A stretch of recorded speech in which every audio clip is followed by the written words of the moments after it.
Let's now talk about some numericals of rotational dynamics. The first numerical I am taking is a very easy one.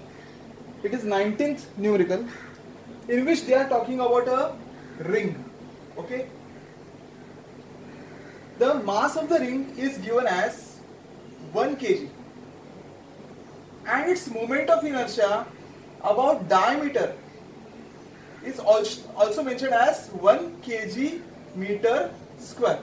Okay, they have said that this ring is melted and it is converted into a thin uniform disc, and you have to find the moment of inertia of the disc about axis passing through its center, and the condition they have given is that the radius is same. The radius is maintained constant. Radius is kept constant. Means what?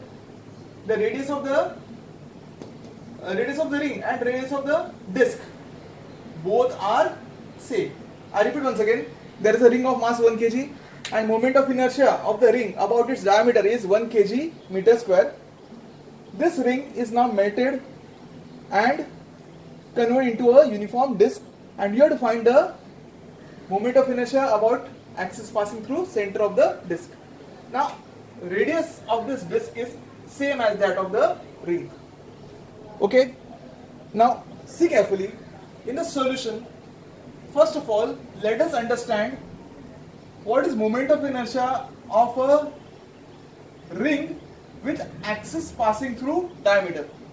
Now, we all know perpendicular axis theorem, right? Now, moment of inertia about axis passing through perpendicular to the plane of the ring is mr square, and passing through, suppose this is Iz and passing through diameter is Ix and Iy. So using perpendicular axis theorem, what I'll write? I'll write Iz equal to Ix plus Iy, but Ix and Iy are equal, so 2Ix equal to Iz, or Ix, that is the moment of inertia about diameter, will be Iz upon 2. Value of Iz we know mr square, so I'll write mr square by 2. Okay, this will be the value of moment of inertia of the ring with axis passing through what? Diameter. But we know this value. They have already told us the value of ID, and that is 1 kg meter square. Since we know the value of ID, okay, axis passing through diameter for ring is given by mr square by 2, which is equal to 1 kg meter square. Now over here mass of the ring is given 1 kg, right? So this equation will turn to what? R square equal to 2 or R equal to root 2. Okay, this is the value of R, radius. Okay, now the whole ring is converted into a disc. Now for disc, we know the mass will remain same, 1 kg. Radius is root 2 meters. Okay, I'll take it as meters. And what you will find? Moment of inertia of the disc with axis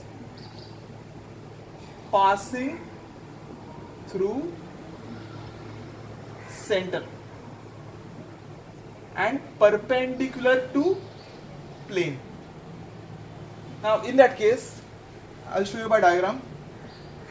This is a disc, mass we know, radius we know, and moment of inertia for disc is half mr square. When you put the values, what you get? Half into mass is 1, root 2 square 2, 2 will get cancelled, and what answer you get? Moment of inertia of disc will be simply 1 kg meter square. Okay, This is our final answer. Getting it? That's the most easiest problem. Problem number 19. Now we talk about numerical 20. Here we are talking about a dumbbell. See, dumbbell has got a central uniform rod and there are two spherical masses attached at the two ends. So a dumbbell can be considered as a combination of a uniform rod and two solid spheres. Okay. Now what is mentioned in this numerical? The total length of rod is 20 centimeters. The total mass of the rod, okay, is given 60 grams. Mass of the rod is 60 grams and mass of each sphere is 50 grams. At the same time, they also mentioned the radius of each sphere, that is 10 centimeter. What you have to find? Okay, you have to find what? Moment of inertia about axis passing through center of the dumbbell. This you have to find. Axis passing through center, you have to find moment of inertia about this axis. Now first of all, you should understand that over here there will be moment of inertia, total moment of inertia of the dumbbell will be the moment of inertia of rod plus 2 times moment of inertia of the solid spheres. There are two spheres and both will have their own moment of inertia, right? First of all, I'll write the moment of inertia of the rod. The formula for moment of inertia of the rod with the axis passing through center is given by ml square by 12. Okay. The total length of rod I told you, it is L. Now, the two spheres which are attached to it. Each sphere will have moment of inertia. The total mass of the sphere, ms I'll write, okay, into the perpendicular distance from the axis of rotation. The distance from the axis of rotation is 20 centimeter square. Okay, 20 centimeter square, mr square. Do you understand? ml square by 12 plus 2 times ms into 20 square. See, I have used a simple formula, m into r square. Each sphere is of mass m and it is at distance 20 cm from the axis of rotation. So I write 2 into ms into 20 square. Now I will substitute the values. The mass of the rod is 60 grams into length of the rod is 20 cm. So 20 square is 400 upon 12. 12 ones are 12 fives are. Okay, plus 2 times mass of the sphere is how much? 50 into distance from the axis of rotation is 20 square. So I'll write 400, right? Now what you get here? 5 into 4, this comes out to be 2000 plus 2 times 5 into 4, 20 into 3 zeros. Getting it? 20,000. 20,000 into 2 gives 40,000. 40,000 plus 2,000, we get 42,000 kg meter square. This is the moment of inertia of the dumbbell. Again, I am telling you, here I have used the formula. Which formula? mr square. The general formula I have used and I have got the answer 42,000 kg meter. I'm sorry, it is not kg meter square. It is gram centimeter square. Okay. Now, if you refer the answer in the textbook, the answer is different. Okay.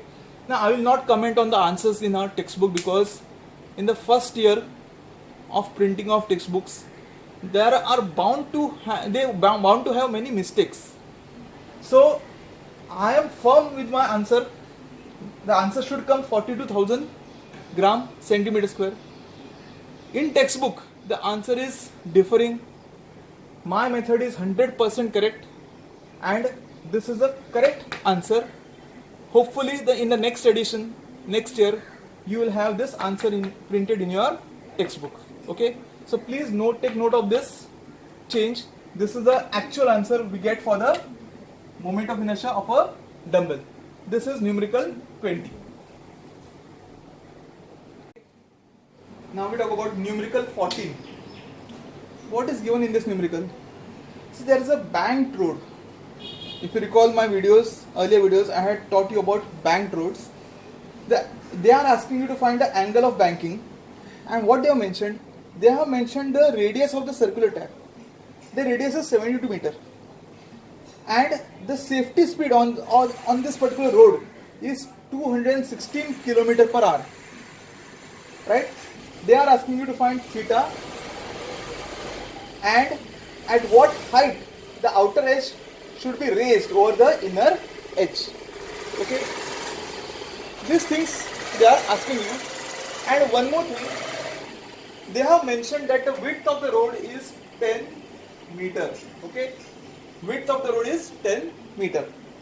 Now, first of all, in solution, we'll use the formula of theta equal to tan inverse v square upon rg. Okay. Now, let us substitute the value of v. We have converted into kilometer from kilometer per hour to meter per second. It comes out to be 60 meter per second. So, I will write here tan inverse 60 into 60 upon 72 into 10, right? Now what gets cancelled? 12, 6, 1 12 5 are 60, 12 6 are 72, 6 gets cancelled, and what remains is simply tan inverse of 5, and this comes out to be approximately 78 degrees 69 minutes. 78 degrees 69 minutes. This value you get tan inverse of 5. Okay. Now the second part of the problem is to find value of theta.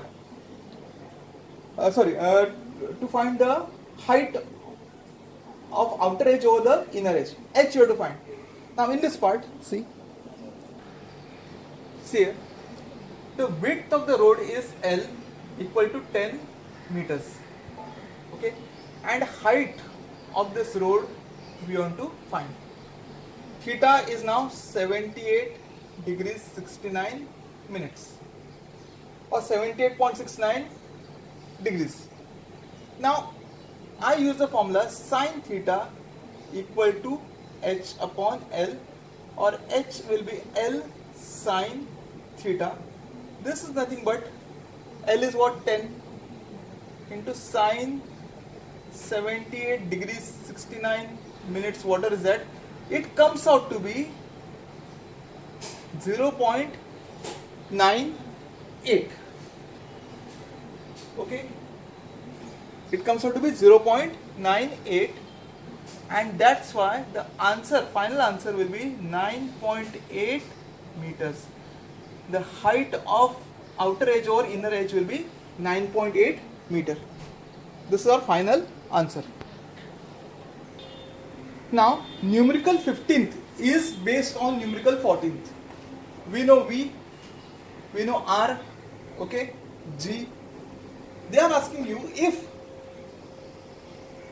coefficient of static friction is 0.8, then find upper speed limit and lower speed limit. Okay. First of all, since theta is greater than 45 degrees, okay, angle of banking is greater than 45 degrees. It is what, 78 degrees 69 minutes. Therefore, there is no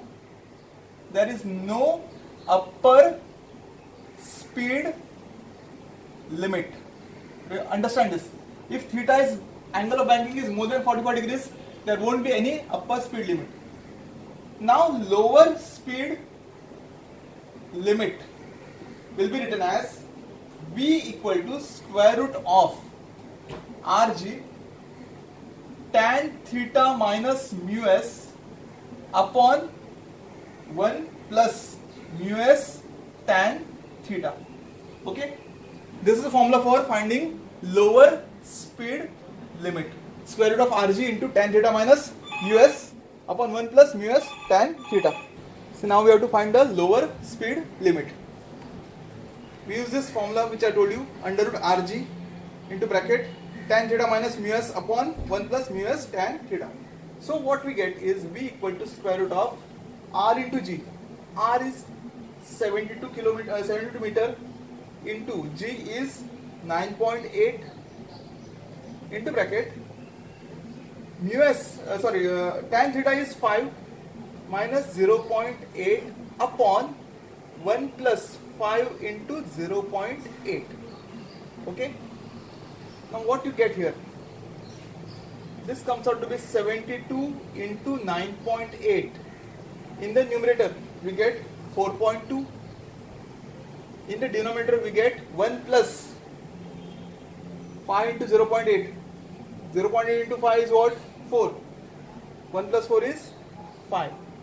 Okay, this can be written as, on solving further, taking square roots, we get this approximately.